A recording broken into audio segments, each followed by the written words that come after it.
We've been talking predominantly about women in the armed forces and intersectional women and minority stress, is what they call it in the States. I don't know if you use that term here as well, but how about do you have any statistics or even a general overview of how many men this happens to, the sexual assault happens to as well?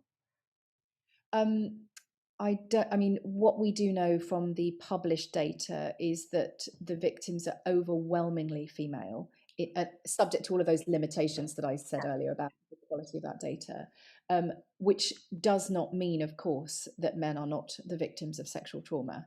Yeah, We know for colleagues working with veterans that there are lots of men who are seeking help, often years after the event, right. following their own sexual trauma in the army, sorry, in the forces. So we do know that it goes on, yes, of course, and other organisations are working on that.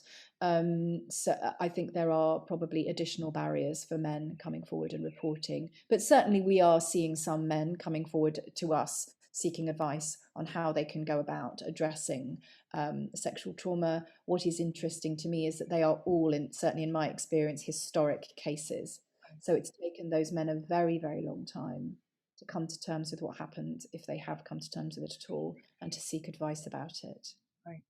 I think it seems to be there's a sort of sacred timing about when a survivor comes forward with their story.